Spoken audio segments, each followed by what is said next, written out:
Hello hi అందరికీ నమస్కారం. Welcome to Srimayi home foods. ఈరోజు శ్రీమయి హోమ్ ఫుడ్స్లో ఇంకొక రెసిపీ చేద్దామండి. అదేంటంటే అరటికాయ కర్రీ. ఈ అరటికాయ కర్రీ చాలా టేస్టీగా బాగుంటుందండి. మనకు ఇప్పుడు ఉన్న బిజీ లైఫ్ షెడ్యూల్లో సరిగా టైంకి ఫుడ్ తీసుకోక అందరికీ అల్సర్స్, గ్యాస్ట్రిక్ ప్రాబ్లమ్స్ ఏదో ఒకటి ఉంటున్నాయి. కానీ అరటికాయ కర్రీ నేను చూపించిన విధంగా ట్రై చేసి ఒక 41 days తీసుకోండి. డైలీ ఒక 1 ముద్ద లంచ్ టైంలో. అలా డైలీ అరటికాయ కర్రీ తినడం వలన మనకు 41 days తర్వాత అల్సర్ అనేది, గ్యాస్ట్రిక్ ప్రాబ్లం అనేది తగ్గుతుంది. ఒకసారి మీరు కూడా ట్రై చేయండి. నేను ట్రై చేస్తున్నాను, నాకైతే బెటర్ రిజల్ట్స్ అనిపించింది. సో దానికోసం ముందుగా అరటికాయలు తీసుకున్నాను మీడియం సైజులో. వీటిని కట్ చేసి ముందు ఉడకబెట్టుకోవాలి. ఇలా తొక్కతోటే ఉడకబెట్టేసుకోవాలండి.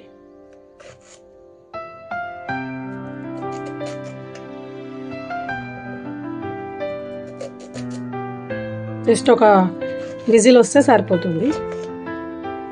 ఒక విజిల్ వచ్చేంత వరకు దీన్ని ఉడికించుకోవాలి. ఈ ముక్కలన్నింటినీ కుక్కర్లో వేసుకొని కొద్దిగా ఒక 1.5 గ్లాసు, అంటే చిన్న టీ గ్లాస్ తోటి 1.5 గ్లాసు వాటర్ వేసుకుందాం. కొద్దిగా ఇందులోనే సాల్ట్ లైట్ వేసి ఒక 1 విజిల్ లేదా 1.5 విజిల్ వచ్చేంత వరకు ఉడికించుకోవాలి. ఇది ఉడికిపోయినాయండి, చూద్దాం ఒకసారి. మీరు గ్రేవీ కర్రీ లాగా చేయాలనుకుంటే ఈ వాటర్ని వాడుకోవచ్చు. నేనైతే పొడి పొడిగా ఫ్రై చేద్దామని చెప్పేసి ఈ వాటర్ని పంపేసుకొని తొక్క తీసి వీటిని కట్ చేసుకుందాం ముక్కలుగా. వీటి తొక్క తీసేసేయాలి.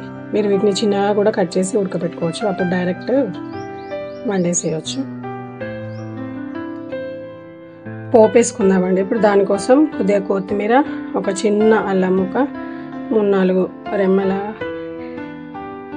వెల్లుల్లిపాయలు అండ్ కరివేపాకు, కొద్దిగా పచ్చిమిర్చి, ఒక 2 పచ్చిమిర్చిని మధ్యలో కట్ చేసి పెట్టుకున్నాను. దీనిలో ఒక 1 టేబుల్ స్పూన్ ఆయిల్ వేసుకోవాలి.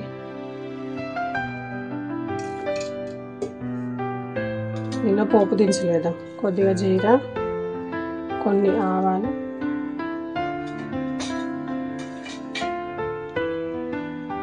నెక్స్ట్ మనం కట్ చేసి పెట్టుకున్న కరివేపాకు, పచ్చిమిర్చి. ఇందులోనే అల్లం కొద్దిగా క్రష్ చేసి వేసుకున్నామండి.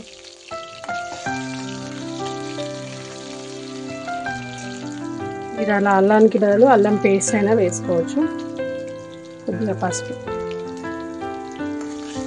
తర్వాత మనం కట్ చేసి పెట్టుకున్న అరటికాయ ముక్కలు కూడా వేసుకొని అందులో మంచిగా వేయించుకోవాలి. మూత పెట్టి వీటిని ఒక 5 నిమిషాలు మగ్గనిద్దాం.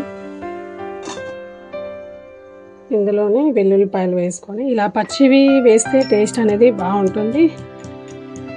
అండ్ నేను గ్యాస్ట్రిక్ కోసం, ఇంకా అల్సర్ కోసం అని చెప్పాను కదా, ఇలా వేయడం వలన బాగుంటుంది, డైజెషన్ సిస్టమ్ అనేది బాగుంటుంది.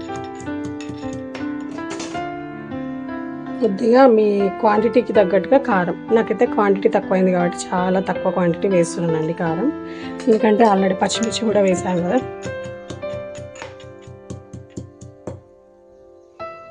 చూద్దాం ఒకసారి అరటికాయలు మగ్గిపోయింది.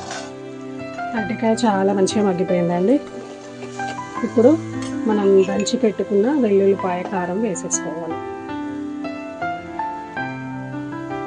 దీనిలో వేరే ఎక్స్ట్రా మసాలాలు ఏం అవసరం లేదండి, ఇలానే తింటే బాగుంటుంది. మీరు 41 days కంటిన్యూ కాకపోయినా వారానికి 3 సార్లు అయినా ఈ కర్రీ తినండి. మీకు ఆటోమేటిక్గా గ్యాస్ట్రిక్ అండ్ అల్సర్ ప్రాబ్లం అయితే తగ్గుతుంది.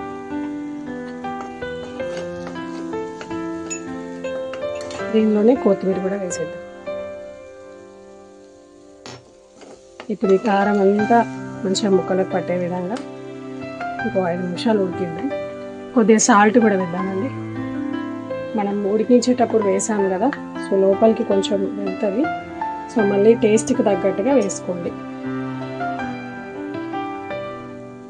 నేనైతే ఒక 1/2 టేబుల్ స్పూన్ వేస్తున్నాను.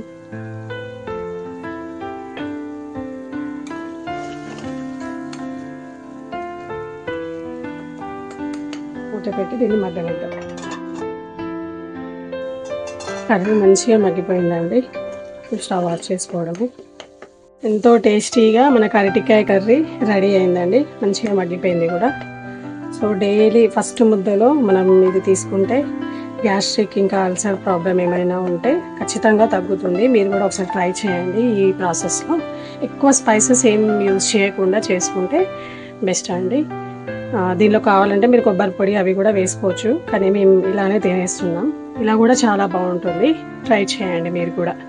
వీడియో కనుక మీకు నచ్చినట్టయితే లైక్ చేయండి, షేర్ చేయండి. మరిన్ని వీడియోస్ కోసం మా ఛానల్ సబ్స్క్రైబ్ చేసుకోండి. Thank you for watching.